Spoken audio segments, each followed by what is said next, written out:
I pretended to be submissive to my wife for 7 years, but it was all an act. Now, the moment had finally arrived. The day Carla's ex-lover, Manuel Torres, returned. She organized an impressive fireworks display by the river to welcome him. The weather was perfect, and they even hugged and kissed in front of everyone. I stood there silently, just watching. Carla had also planned a welcome party for him. On the way to the party, she looked at me nervously and explained, "It's just that I hadn't seen Manuel in so long." I got really emotional and kissed him. Angry? No. I immediately forced a smile and replied humbly, "Of course not. As long as you're happy, I accept anything." She gave me a slightly irritated look and turned away. I didn't know why she was worried. After all, I was nothing more than a worthless doormat, and it was clear I wouldn't dare to get upset. Manuel glanced at me through the rearview mirror, mocking me. "Carla, this guy is useless. They humiliate him like this, and he can't even say a word. He's not good enough for you. You should divorce him and marry me." I gripped the steering wheel tightly, stealing a glance at Carla. Her eyes sparkled, and I could swear she was a bit excited, but she stayed silent for a long time, not responding. At the party, Carla's friends cheered enthusiastically, welcoming Manuel. But when they turned to me, their smiles quickly turned into sneers. Someone nearby started talking, provoking me. Everyone knows Carla was in love with Manuel for a full 10 years.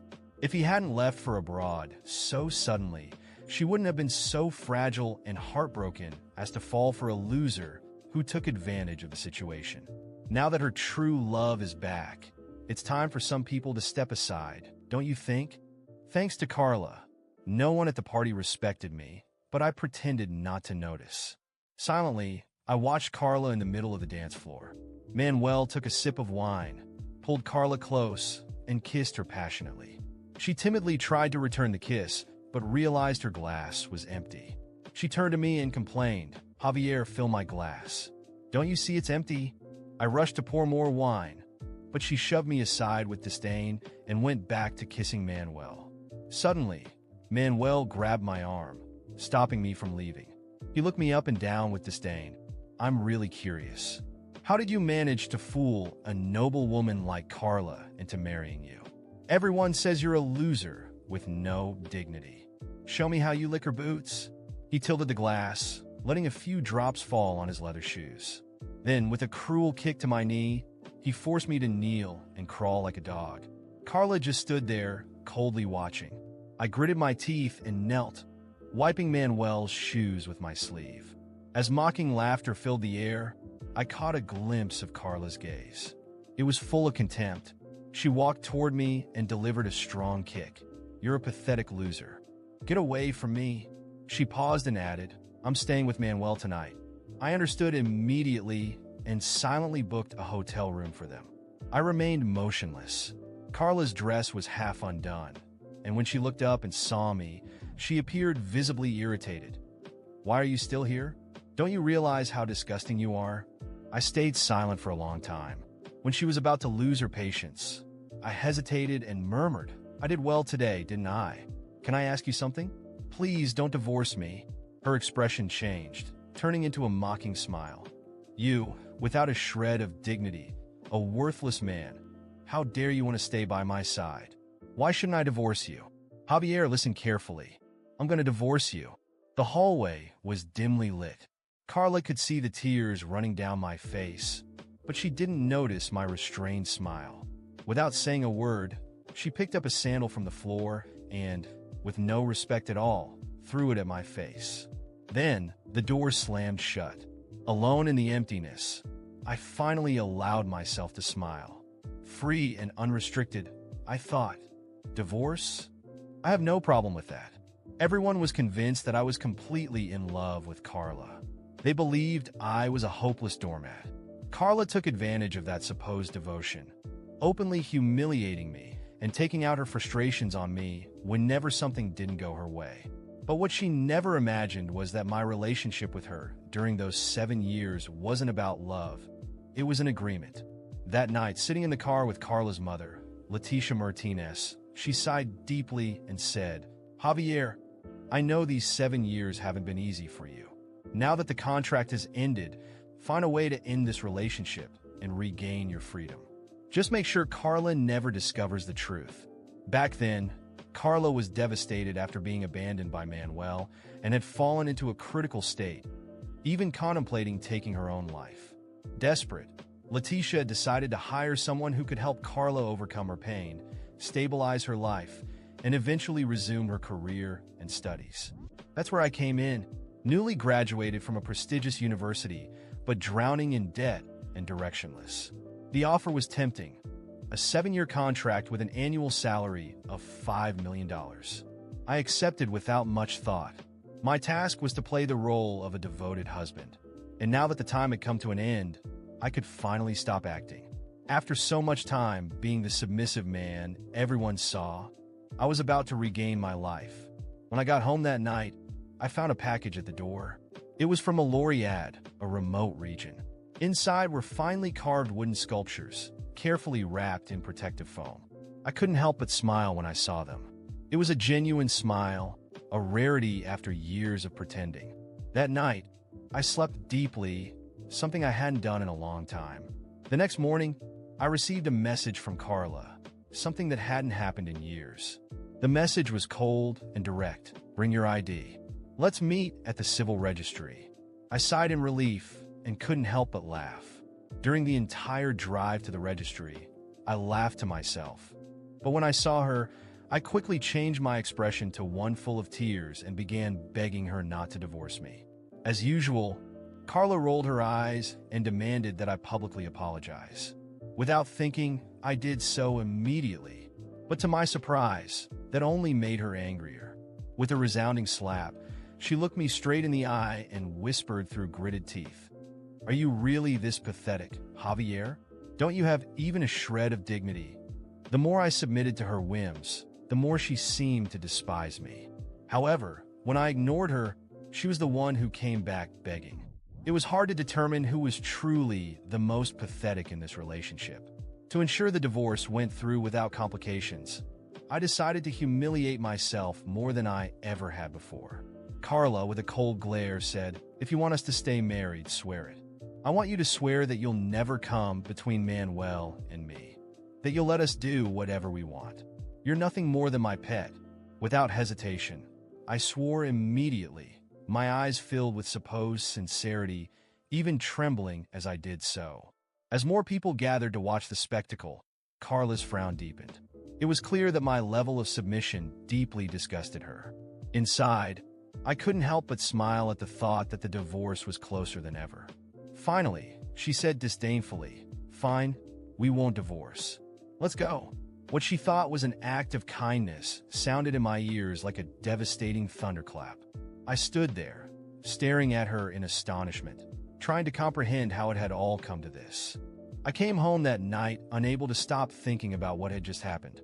Carla had refused to sign the divorce papers, even after everything I had done to stage the most absolute humiliation. My submission, which should have disgusted her enough to set me free, had somehow had the opposite effect. I climbed the stairs slowly, the weight of the situation pressing down on my shoulders, but inside, a fire burned. Something inside me told me it was time to end everything once and for all. That night, I sat in the office I rarely used. I pulled an envelope from the back of a drawer that Letitia had given me at the beginning of it all. Inside were the original documents of the contract that had tied me to Carla for 7 long years. The paper still carried the scent of the perfume Letitia used back then, a smell that reminded me of how it all started. 7 years, I whispered to myself. 7 years of being the personal clown of a woman who never knew the truth, who treated me as nothing more than a disposable piece of furniture. The contract clearly stipulated that at the end of the agreed period, I would be free to live my life, and Letitia was to ensure that Carla wouldn't interfere. But what no one knew, not even Letitia, was that I had gathered enough evidence to turn the tables if something went wrong. Text messages, recorded conversations, and even financial records that could destroy Carla and her mother in the blink of an eye. I was the submissive man, yes, but I was also the patient man. And patience was something Carla never had. The next morning, Carla seemed colder than ever. When I walked into the kitchen, she was sitting at the table with a cup of coffee, her eyes fixed on her phone. She didn't even bother to look at me when I mumbled a good morning. I decided to break the silence. "Carla, we need to talk." She finally lifted her eyes, but her expression was pure boredom. "What now? Are you going to cry again?" "I already told you we're not getting divorced, so spare me your pathetic speech." I took a deep breath, trying to stay calm. On the outside, I was still the same Javier she was used to manipulating, but inside, something had changed. "It's not about the divorce. It's about us. About what we're doing with our lives." She rolled her eyes and laughed derisively. "Our lives? Javier, you don't have a life. You're a parasite living off me. What could you possibly have to say about that?" I swallowed the provocation. That was exactly what she wanted. Instead of responding, I simply gave her a faint smile and left the house. Carla thought I was going to work, but the truth was I had other plans. I called Leticia. She answered on the second ring. "Javier, what happened?" she asked, worried. "What happened?" I retorted sarcastically.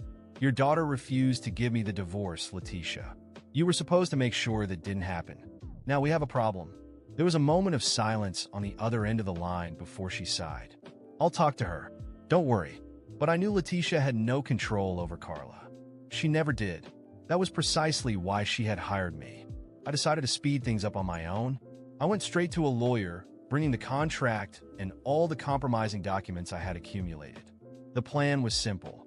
If Carla didn't leave me alone, I would destroy her. And not just her. Leticia would pay the price too. When I returned home, Carla was on the couch, drinking wine with Manuel. They were laughing loudly, as if they owned the world. As soon as I walked in, Manuel made sure to mock me. "Look who's here. Our little watchdog. Aren't you ashamed of being so pathetic, Javier?" Carla burst out laughing and took a long sip of wine. "Leave him alone, Manuel. Javier knows his place. He's only here because I allow it." That was the last straw. I kept my composure, but inside, I knew that would be the last day I endured those humiliations. I went upstairs, grabbed a suitcase, and started packing my things. Carla appeared at the door a few minutes later, a curious expression on her face. "What are you doing?" she asked, crossing her arms. "I'm leaving," I replied calmly. She laughed, incredulous. "Leaving? Don't be ridiculous. You'd never have the courage." I closed the suitcase and turned to face her. For the first time in 7 years, I looked her in the eyes without flinching. "You're right, Carla. I would never have had the courage. Until now. But know this. Your life will never be the same." She tried to say something, but before she could, I simply walked past her and out of the house. It was time to put my plan into action. This was just the beginning. As I walked out the door, I felt a massive weight lifted off my shoulders. Carla stood watching me as I walked away, incredulous, her arms crossed, with an expression of superiority etched on her face. "Are you really leaving like this?" she shouted from the door. "Javier, be reasonable. You have nowhere to go. You'll come crawling back like always." I didn't respond. I just kept walking toward the car, carrying my suitcase. I got in, started the engine, and drove away. Inside, I could barely contain my smile. Carla thought I was the broken man she had humiliated for years. But little did she know I had been patiently waiting for this moment. Everything was finally falling into place. In the weeks that followed, Carla tried to provoke me. She sent occasional messages, usually filled with irony and disdain. "Still alive? Don't you think it's time to come back home and apologize? Miguel and I are doing great without you, you know?" I ignored them all. She had no idea that my life had already changed completely. I moved into a new house, far larger than the one Carla believed was hers. It didn't take long for me to settle in. With the millions Leticia had paid me over the past 7 years, I had invested wisely in real estate funds, stocks, and even a small business that was now thriving. While Carla thought I was just a doormat without ambitions, the truth was I had amassed a fortune that would leave her speechless. A month later, I decided it was time to set my plan into motion. Carla and Miguel had organized a dinner party with friends at the house where I had lived for 7 years. I made sure to show up, uninvited of course. When I opened the door and walked in, Carla looked stunned. She had been laughing at something Miguel said, but her smile vanished the moment she saw me. "What are you doing here?" She asked, clearly uncomfortable. I decided to stop by and have a chat with you. My voice was calm, but it carried a tone that immediately caught everyone's attention. Miguel looked at me with disdain, as usual. Listen, idiot, no one wants you here. Carla and I are doing just fine without you. I chuckled, shaking my head. Oh, I know you're doing fine, or at least you think you are. I pulled an envelope from my pocket and placed it on the table. But maybe you should take a look at this before continuing. Carla grabbed the envelope irritably, but as she read its contents, her expression turned to pure panic. Miguel leaned over her shoulder to read, and soon, his smug look disappeared as well. What is this? He asked, confused. It's simple, I explained, crossing my arms. The house you're sitting in? It's not hers. It never was. It belongs to my company. And, oh, Carla, remember the 7 years you treated me like garbage? Well, your mother was very generous in paying me millions to take care of you. I invested every penny, and guess what? I'm now a millionaire. You, on the other hand, have absolutely nothing. The room fell into a deafening silence. Carla stood up, her face a mix of anger and disbelief. This can't be true. My mother would never do this to me, she yelled. I laughed again. Your mother did what she had to do to stop you from ruining your own life. And now, she can't do anything about it because if she tries, I have enough evidence to destroy both her and you. Miguel stood up, visibly uncomfortable. Wait a second. You mean all of this? He gestured around the house. It's not hers? None of it? And I wouldn't be entitled to anything? Carla tried to argue. Miguel, don't be ridiculous. This doesn't change anything. We still have each other. He let out a bitter laugh, grabbing his jacket. I don't want to be with someone who has absolutely nothing and relies on lies to get by. Good luck with your life, Carla. I'm out. She tried to stop him, but Miguel walked out without looking back. The sound of the door slamming echoed through the room, leaving Carla standing there, alone and at a loss. You can't do this to me, she screamed at me, but her voice now sounded desperate. I already did. I smiled. And by the way, I'm buying this house from your mother. So, if you want to keep living here, you'll have to follow a new rule. Every morning, you'll need to kiss my feet. Carla turned pale, unable to respond. I left the house without looking back, leaving her to process what had just happened. In the following days, Carla sought help from Letitia. She went to her mother's house, shouting and demanding explanations. Letitia, however, was tired of her daughter and her dramas. I did what I could for you, Carla. If you lost everything, it's your fault. Don't count on me to fix your mistakes. With no mother, no Miguel, and no money, Carla finally understood what it meant to be humiliated. Today, she lives as a guest in the house I bought, following every condition I imposed. Every morning, she kneels, kisses my feet, and cleans every corner of the house. What was once the symbol of her arrogance is now the stage for her downfall. Each day, Carla experiences what it's like to be despised, while I savor every second of my freedom. Justice, after all, has been served,